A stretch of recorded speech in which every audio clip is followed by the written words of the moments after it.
Abaganda balina enjogera egamba nti akabaka eweeyolera ke kakuluma enteega.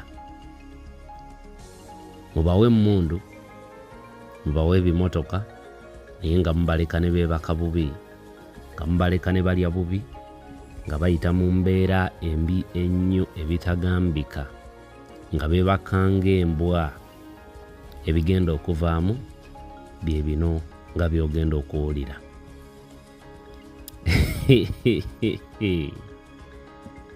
Omubbi abeera n'ennaku 40, era 40 ago bwe gaggwako bamala ne bamukwata, era n'ekiddirira kuba kufa kwe. Buli wa NRM ali ku vidiyo eno njagala onywere, kubanga n'ebyafaayo bitulaga nti mwaka gwa 1981 NRA bwe yayolekera mu bibira by'e Luweero okugenda okulwana, waliwo ebyabalwanya. Gaali magye aga UPDF mu budde obwo agaali aga NRA, era ng'olwaleero nga bwe mulabera UPDF eriwo nti mulimu abatabirivingira mu gavumenti, mulimu abakooye, mulimu abakooye olaba bannayuganda nga babonaabona, balajana era nga bakaaba. Bwe gaba nga amawulire gano gennina olwaleero matuufu ddala, era nga bwe kigambibwa, era nga kooti kwevudde evunaana abannamagye bano mu General Court Martial wali e Makindye, kwe kubeera nti babadde baagala ku overthrowinga NRM government.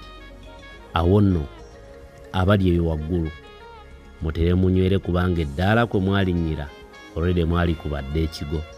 Bannayuganda be mwalimbalimba mu 1981 okugenda okulwana nammwe, olwaleero ebibakoleddwako bibamala, era nga wenjogerera bali fed up.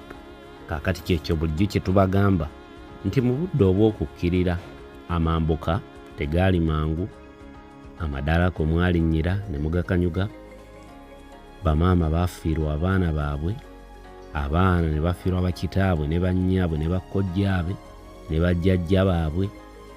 Kati ke kadde olwaleero nammwe mutandika okufuna ku ebyo ebibala ebyekyo kye mwateeka mu ttaka. Abaganda bagamba kyosuga kyokungula, weewaawo alima ebijanjaalo era alikungula bijanjaalo. Na bw'atyo ateeka empeke ey'omuceere mu ttaka, talikungula binyeebwa era guliba muceere. Kantandike n'okubatumirako nti mwebala okubeera nga mwekuumidde ku mukutu. Lugaba yebala bampeeredde obulamu ne mutuuka enkya olunaku olwaleero nga mutemya bukofu abafiiriddwako abantu bammwe. Omukama Katonda yeyongera okubatuweera ekiwummulo eky'emirembe.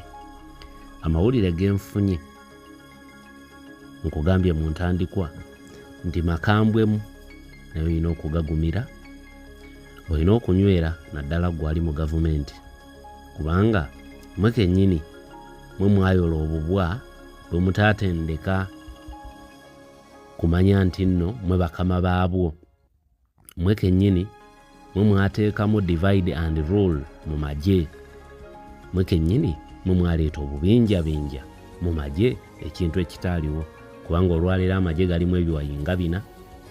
Ogenda n'olaba nti UPDF ly'eggye ekkulu, n'ogenda olaba nti mu UPDF mulimu ate amagye agakuuma omukulu, ate mulimu gali agagenda ku front line, ate mulimu gano ag'abaana b'omunda, ne mugenda nga mugawa amannya accordingly.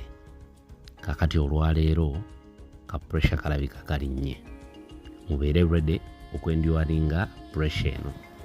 Mawulire gentegeddeko nti waliwo kuddita ebadde planningibwa Abamajje, era nga bano bakwatiddwa n'abantu abalala aba bulijjo.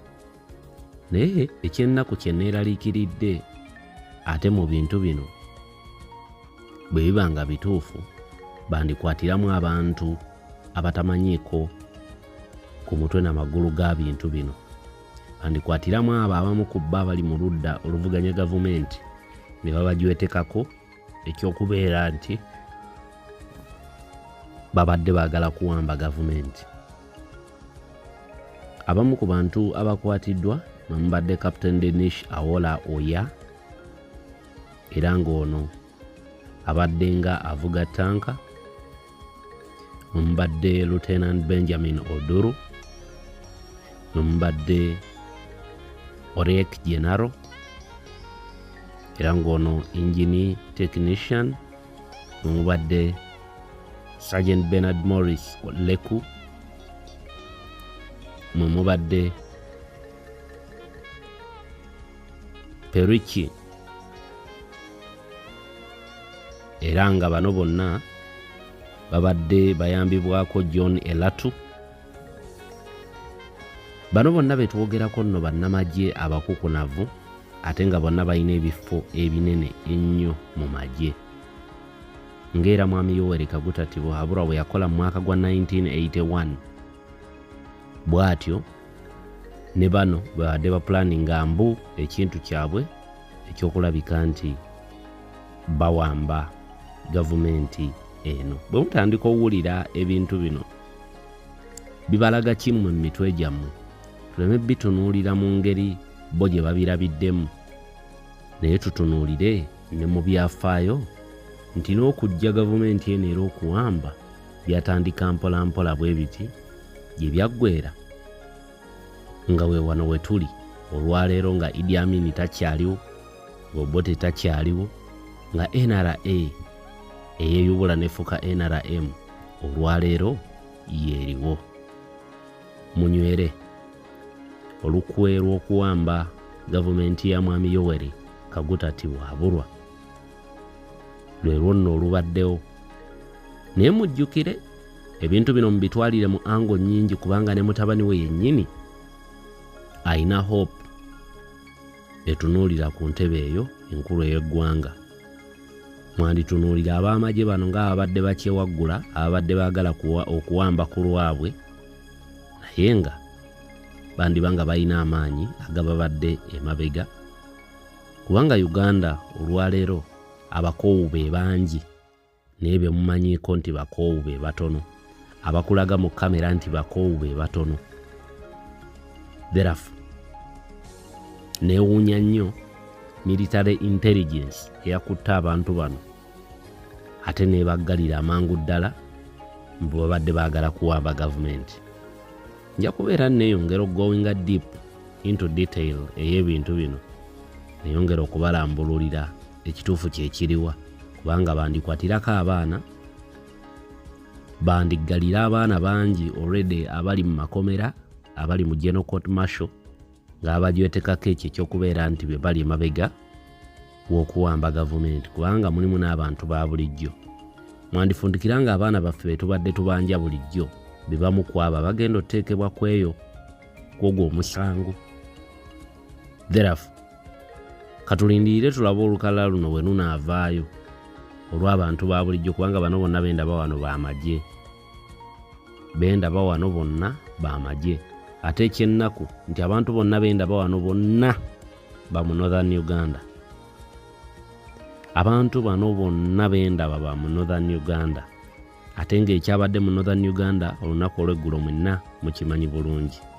Katulinde tulabe ekinaddako, naye nga eyo nno amawulire gafulumye bwe gatyo nti wabaddewo pulaani ey'amaanyi ey'okuwamba gavumenti ya Mwami Yoweri Kaguta Tibuhaburwa, era nga bano bonna abakwatiddwa abantu abawererako ddala 31 nga kwogatta n'Abamajje 8 abali ku madaala aga waggulu bakwatiddwa, totaling up to 39 ye namba y'abantu ekwatiddwa.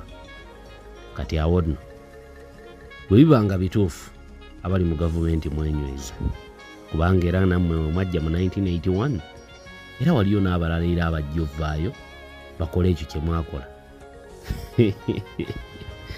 Buli ango oba mu mirembe oba mu mpaka gavumenti eno eteekwa okugenda, mbabuulira kubanga ebintu nga bino bitandika okweyoleka bwe bityo mumanya nti waggulu eyo waliwo ekirala ekigenda nate okujja. Munywere bannayuganda, mugule ebintu muteeke mu nnyumba, abankuumire atakuumira mpeera. Tuddingane mu vidiyo eddako, mbeere bulungi, mweraba. Tutambudde ne Sheikh Ashraf omulombi w'edduwa ono ng'akola ku bintu ebyenjawulo eri ggwa li Uganda naawe eri w'eggwanga, onoonyeeko ojja kufunawo enjawulo. Mbaagala nnyo.